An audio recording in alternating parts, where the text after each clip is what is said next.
conference. Africa must unite, and we're trying to discuss how the elders can pass the torch to the youth. Because that interim generation, the millennials, were miseducation in Hollywood fashion. You know, Jay-Z and Puffy. They're music, but they're not the reality of the diaspora that we live in. There are very few selective ones that white people tend to like, or the melanin challenge, so to speak. And there was a magazine I saw, Jay-Z is the true president. No, he's not. Because he was saying, nigga, bitch, ho, this, that, and the other, until he had a daughter. Then he stopped. But he made millions before that. You can't say, well, now that I have, if you've already contributed and influenced a generation, now this is how you get wealthy, how you get down, by disrespecting yourselves. And when they say males are an endangered species, that divides us. Because male and girls and boys are both equally the endangered species. And now you have them pitting against each other. Each one are equally in danger, and each one can uplift if they stand together and unite and understand and respect each other as young men and women. Hollywood tends to perpetuate us in white fashion. BET hasn't been in black since Viacom bought it. They just had the name. Robert Johnson sold the name too, as white. So now you have white people showing you and controlling our music, showing you how our lyrics are going to sell, to the point where Kanye West is so twisted, he said slavery was a choice. And we know that's not true. But he's warped and he's so famous that people might say, oh really? And not really understand that it was a violence and a most incredible, inhumane act against a people of color that we were scattered all over the world. We have black Chinese, black Europeans, black Asians, black Europeans, black Latin, we're all over the world. And we need to understand that we need to support each other and understand that any drop of melanin, you need to try to support. But the real thing is about the men and the women respecting each other. Women are in danger too. They're left pregnant, single parents, and struggling on their own. Drugs are running rampant. Prostitution is running rampant. But education is also very important. And now that we have the internet, since we are the largest consumers on the planet, black folks can spend money quick, but not save. Well, we're learning how to save. And this next generation, educating ourselves. My mother was really very into health and education and the girl child. When people say Malcolm, they have to say Betty, because it was 8 years of his life. Martin did civil rights, which is not good enough. That's local. My father did human rights because Darwin makes it international. He traveled to Africa, here in Ghana, as a matter of fact, was part of the OAU conference with the heads of state. And he brought that concept back to the United States.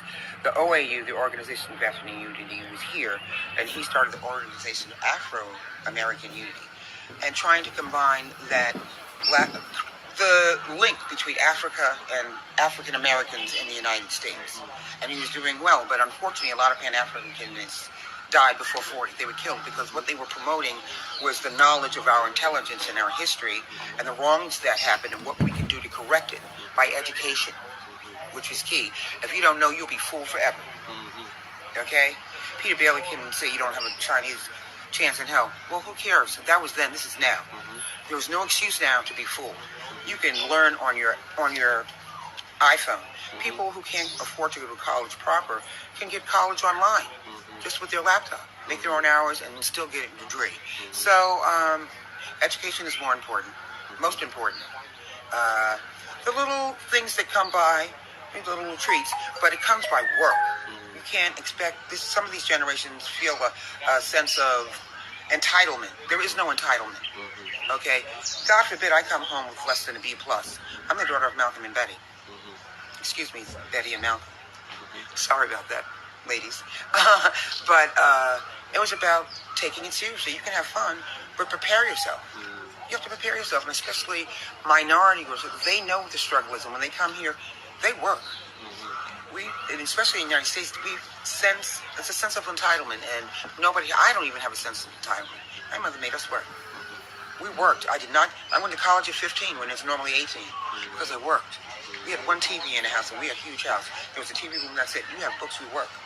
Reading is fundamental. There was a program when I was growing up. Now the NBA brought it back. I went to library camp. I thought everybody went to library camp. People don't even know the Dewey Decimal System, which is the oldest form of research. But when you don't have a computer, I can go to the library and figure out where everything is. People don't have to go that far because, modern technology, but if you don't read and learn, or my mother used to say, if you haven't walked in somebody's shoes, then you can't judge or you can't critique, because then you're listening to somebody else's opinion. Just like we were called living in the jungle. Are you kidding? This isn't the jungle. I was just over in a girlfriend's house who works at the United Nations. She now lives in New Orleans. Beautiful swimming pool, the whole night. It's not everything. Ghana's probably one of the only countries that's never had conflict internally, but they still have issues of being suppressed by outsiders who were kicked out. Those Euros still don't want to give up. Now you get the Euros out of Africa. Now the Chinese are slipping in the back door when nobody was looking. Asia is they're strict and vicious in ruling in their own countries. Now they're coming over here because they want to rape the resources of the most prominent country of resources, continent in the world. The UN did a study on when each continent would deplete all their resources. All of them had a finite date except for Africa. The world can live on Africa infinitum. That's why they're being suppressed. Unfortunately, each country, the 53 states, I believe, they're just being pulled apart. And if there was unity in Africa, I think North America, Europe, and Asia, they would be very afraid. But the corruption, unfortunately, that needs to dissipate. We need to elect this new generation. And I'm overwhelmingly pleased at the youth here. Overwhelmingly. They're not talking about Martin. They're just like, whoa, Malcolm. Everybody, I think I look like my mother, but everybody says I look like my father when I put my glasses on. But, the apple doesn't fall far from the tree. I did IT for 10 years. Anybody saw Hidden Figures, that was me. But I'm 6 feet. Those white boys had not a chance. Everything had to go through me before it went out. And just like it was with her. When everybody knows about John Glenn, but they didn't know about her. It was like, if she doesn't do it, I'm not going. And then all of the other astronauts followed suit. They have 3 buildings named after that woman in NASA. Everybody doesn't know that she's black. For instance, I went to Operation Crossroads, Africa, 10 years older than the Peace Corps. Dr. Robinson, Kennedy, he was doing it for 10 years. Kennedy, who everybody thought was friends of the black people, he was going to fool you. He said, well, you create a program for the nation, thinking that he was going to run it. He set up the Peace Corps and expecting to run it, and he gave it to Sergeant Shriver. Now, white people and everybody in the country thinks that Sergeant Shriver started the Peace Corps when it was